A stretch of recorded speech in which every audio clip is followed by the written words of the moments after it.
Cultination bonjour.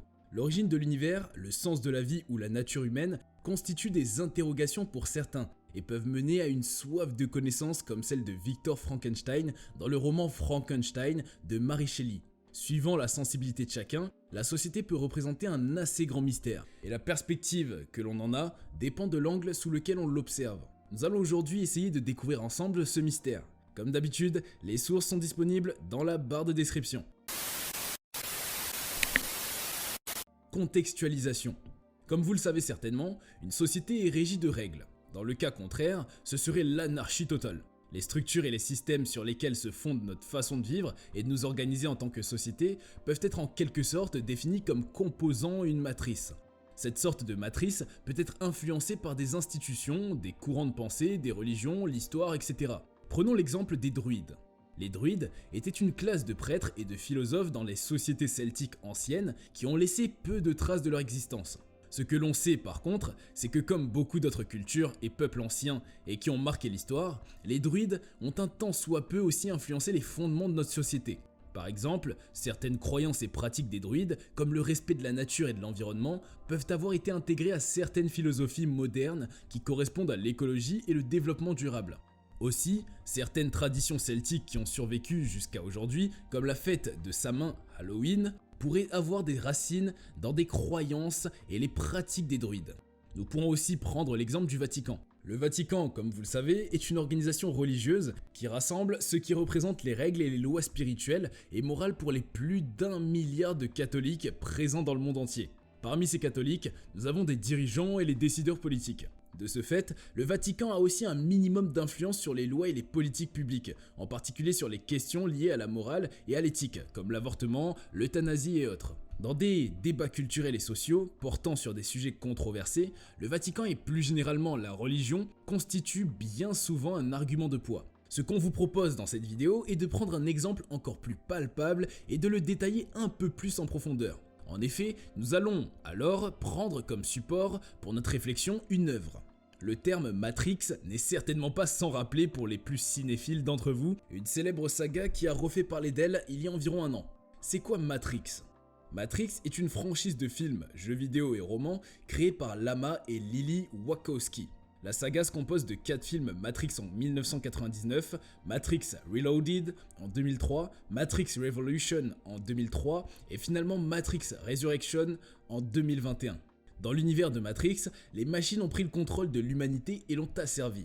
Pour maintenir les humains sous leur contrôle, elles ont créé un monde virtuel appelé la Matrix dans lequel la plupart des humains vivent leur vie sans savoir qu'il s'agit d'une simulation. Seuls quelques individus débranchés de la Matrix connaissent la vérité et tentent de sauver l'humanité. La trame de l'histoire suit le personnage principal Neo, un programmeur informatique qui se fait aborder par un individu appelé Morpheus. En effet, Morpheus et son équipe de rebelles sont convaincus que Neo est l'élu, celui qui sera capable de défaire la matrice et de libérer l'humanité de son emprise. Il lui propose donc de choisir entre 2 pilules. La pilule rouge, qui lui permettra de voir la vérité sur la matrice et de s'engager dans la lutte contre elle, ou la pilule bleue, qui lui permettra de retourner à sa vie d'avant, ignorante mais confortable. Neo opte pour la pilule rouge et découvre alors que la réalité qu'il croyait connaître n'est en réalité qu'une illusion créée par des machines qui ont pris le contrôle du monde pour mener à bien sa mission de libération de l'humanité, et il doit désormais affronter les agents de la Matrix, des programmes conçus pour protéger la simulation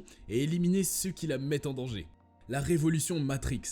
Matrix connaît un immense succès au box-office et a été un tournant dans l'histoire du cinéma, notamment grâce à ses effets spéciaux innovants qui ont marqué l'imaginaire collectif. L'utilisation de la technique de bullet time ou de ralenti ultra sophistiqué a été particulièrement remarquée et a contribué à la popularité de ce film de science-fiction cyberpunk qui combine des éléments de combat inspirés du cinéma asiatique avec une réflexion profonde sur les enjeux de notre époque. La saga a révolutionné le cinéma en introduisant des thèmes complexes et philosophiques dans un film de blockbuster, c'est-à-dire un film à gros budget publicitaire destiné à produire des profits tout aussi gros. Avec ses effets spéciaux innovants et sa réflexion sur l'identité et la vérité, Matrix a suscité une réflexion intense et a fait naître de nombreux débats et théories malgré certaines critiques quant à la représentation de ses personnages féminins. En fait, Matrix met en avant la figure de Trinity, une héroïne performante et compétente, mais qui est malheureusement trop souvent réduite à la fonction de bras droit du héros masculin, un phénomène connu sous le nom de syndrome de Trinity. En outre, Matrix a ouvert la voie à d'autres films de science-fiction à succès qui ont suivi et a établi une nouvelle norme pour les films de genre. Internet et les réseaux sociaux, à leur premier balbutiement, à l'époque, ont été à ce moment-là mis à contribution pour promouvoir et discuter des films, pour susciter l'intérêt et la conversation autour de sa sortie. Une saga visionnaire qui interroge. Au-delà des aspects techniques et artistiques, et bien que datant de plus de 20 ans, Matrix met en avant une réflexion politique et sociale qui fait de lui un film d'une actualité brûlante. En effet, il est important de noter que bien que Matrix soit une œuvre de fiction, elle a été interprétée par de nombreuses critiques comme une réflexion sur des sujets profonds et pertinents qui touchent à notre société et à notre place dans le monde. Et pour cause, Matrix a su interroger de nombreux sujets de manière originale et prémonitoire. Pour certains, c'est ainsi que le phénomène Matrix, avec ses multiples plateformes, films, jeux vidéo, films d'animation, bandes dessinées, sites web, forums, a pris une ampleur quasi mythique et suscité des prises de position diverses. Certaines réactions ont été particulièrement virulentes, suggérant que le film et son message sont particulièrement efficaces. Pour d'autres, il est important de résister à ces films pour ne pas appartenir au monde corporatif, enfermé dans une boucle temporelle et soumis à la paranoïa de l'illusion totalitaire dépeint dans le film. Il est vrai que le film, La Matrix, a eu un impact important sur la culture populaire et a contribué à la popularisation de certaines idées et théories sur l'univers et la réalité, notamment la théorie du complot selon laquelle la réalité que nous percevons serait en réalité un monde virtuel créé par une intelligence supérieure. Dans cette vidéo, nous allons nous contenter, et de façon tout à fait objective, d'explorer certaines thématiques évoquées dans la saga, et qui ont attiré l'attention des cinéphiles, et même des critiques.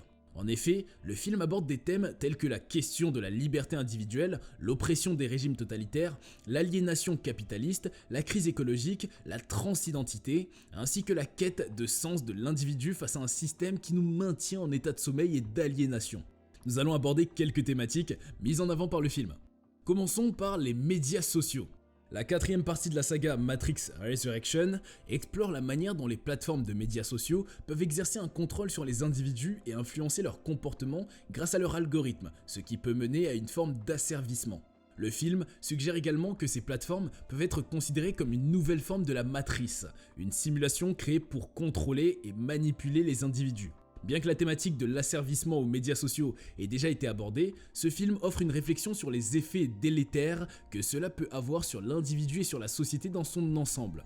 Dans Matrix Resurrection, l'analyste, interprété par Neil Patrick Harris, explique comment il a créé une nouvelle version de la matrice dans laquelle les individus sont contrôlés et manipulés grâce à leurs émotions. Selon lui, les gens préfèrent la fiction aux faits et sont plus faciles à contrôler grâce à leurs émotions que grâce aux faits.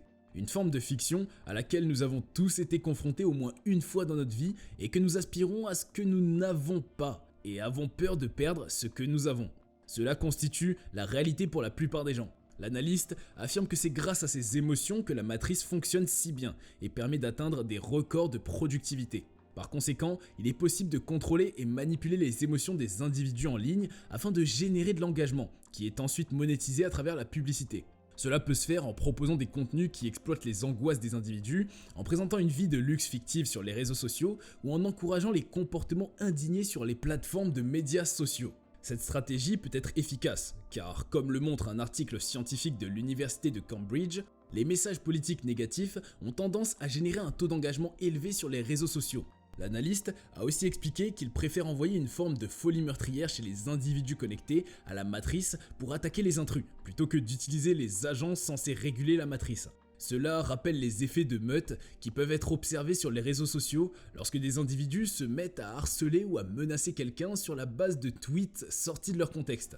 Le film fait également référence aux bots, qui peuvent être utilisés pour orienter les débats et semer le chaos sur les réseaux sociaux, en particulier pendant les grandes polémiques.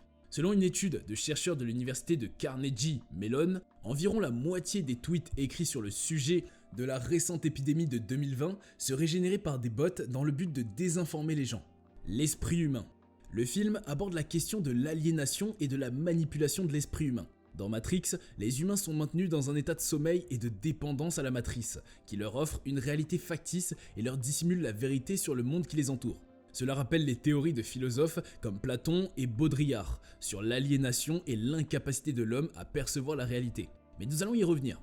Dans Matrix Resurrection, le film encourage encore une fois les gens à se libérer de leurs entraves, en particulier celles qui sont liées à la technologie. Il met en lumière notre propension à nous laisser mener par un système qui nous est imposé, plutôt que de prendre le temps de nous interroger sur nos propres choix et nos valeurs. Matrix pose également la question de l'artificialité et de l'authenticité. En effet, la matrice, qui est en réalité un programme informatique créé par des machines, est capable de simuler la réalité de manière si convaincante que la plupart des humains qui y sont plongés ne se rendent même pas compte qu'ils ne vivent pas dans la vraie vie. Cette idée de la simulation de la réalité peut être comparée à certaines théories philosophiques comme celle du monde comme illusion, mais elle peut également nous interroger sur notre propre rapport à la vérité et à ce que nous considérons comme étant réel. Matrix invite donc à une réflexion profonde sur notre place dans le monde et sur la manière dont nous choisissons de vivre notre vie, et parle à tous ceux qui cherchent à s'éveiller et à lutter contre les forces qui cherchent à les maintenir dans l'ignorance et l'asservissement. Matrix, qui parle de réveil, de prise de conscience et de lutte contre un système qui nous maintient en état de sommeil et d'aliénation. Les personnages de Neo et Morpheus symbolisent cette quête de vérité et de liberté, et leur lutte contre les agents de la Matrix représente la résistance face à un pouvoir oppressant. La figure de Neo en lanceur d'alerte est particulièrement pertinente dans notre monde actuel, où la lutte contre les injustices et les inégalités est au centre de nombreux mouvements sociaux et politiques. Matrix, les machines puis l'intelligence artificielle. À l'ère du numérique et de la technologie de pointe, à l'ère des robots humanoïdes, Walker et Cruz, présentés en 2019 par la société chinoise Uptech, on pourrait se demander si nous demeurons les maîtres de notre monde, mais surtout les maîtres de notre savoir. Il est vrai que les avancées technologiques ont leur lot de bénéfices, mais elles ont aussi leur part d'ombre et peuvent avoir des conséquences sur l'emploi et la société. Dans Matrix, la réalité est même altérée par les machines, et les humains vivent dans un monde virtuel créé par celles-ci, ignorant complètement leur véritable situation. Alors que l'IA et la robotique avancent rapidement, le film interroge la place de l'homme dans un monde dominé par la technologie et l'intelligence artificielle, et met en scène une lutte entre l'humanité et l'intelligence artificielle pour le contrôle de l'univers. Cette thématique est liée aux questions de l'impact de la technologie sur l'homme et de l'avenir de l'humanité dans un monde de plus en plus technologique. Le concept de métaverse, ces univers virtuels en 3D, est devenu une réalité avec l'avènement de la réalité virtuelle et la popularisation de mondes virtuels tels que Second Life ou World of Warcraft.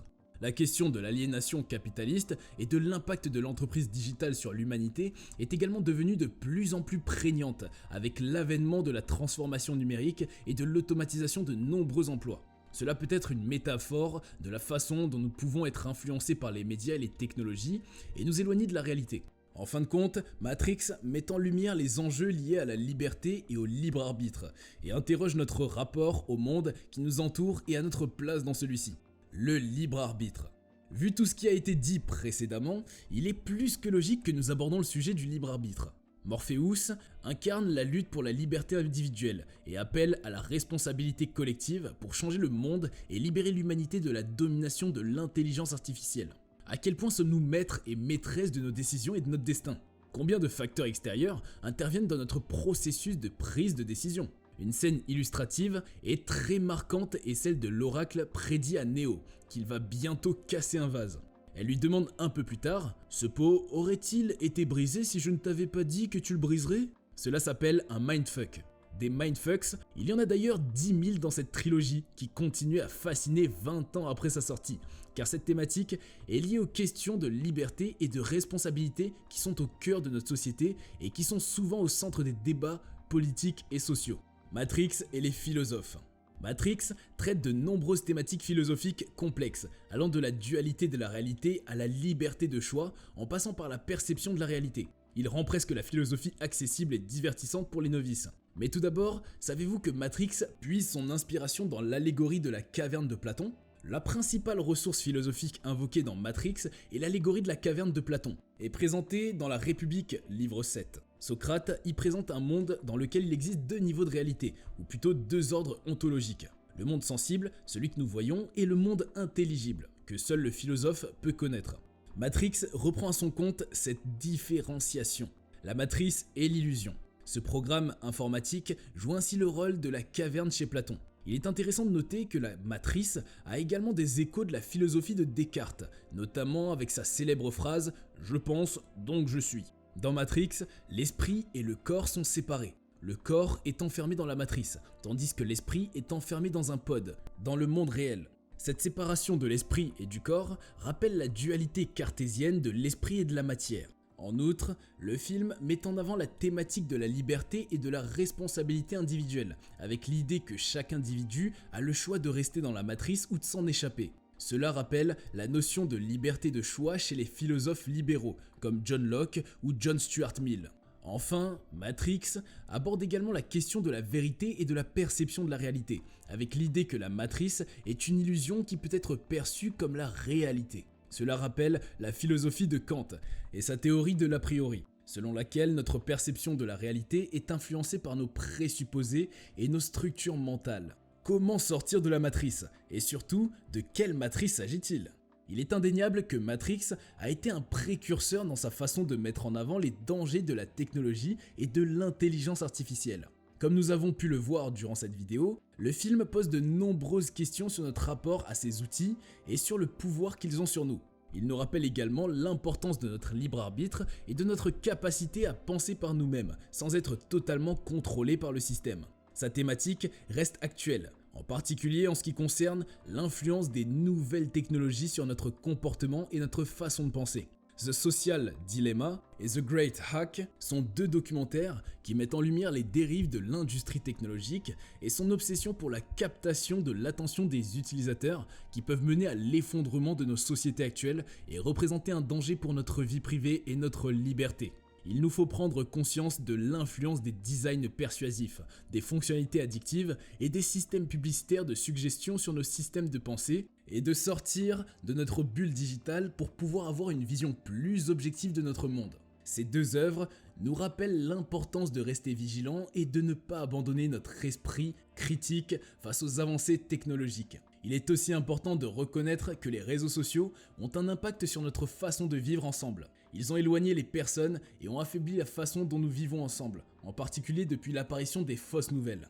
Ces dernières ont provoqué une polarisation accrue de nos sociétés. Ce dernier exemple montre bien que les réseaux sociaux et même Internet en général peuvent être utilisés à des fins manipulateurs. Des alternatives existent sous forme de logiciels libres qui permettent à l'utilisateur de ne pas être lié économiquement à la plateforme et de ne pas être considéré comme un produit. Il est crucial de prendre conscience de notre dépendance envers les géants du numérique et de leurs systèmes qui ont une emprise sur nous et de chercher des alternatives qui sont plus respectueuses de notre vie privée et de notre liberté. C'est déjà la fin de notre rendez-vous du jour. Faites-nous savoir en commentaire si vous aviez conscience de toutes ces thématiques véhiculées par Matrix. N'oubliez pas de nous laisser un pouce vers le haut et de vous abonner si ce n'est pas déjà fait. Merci beaucoup et à très bientôt pour de nouvelles vidéos sur Cultination.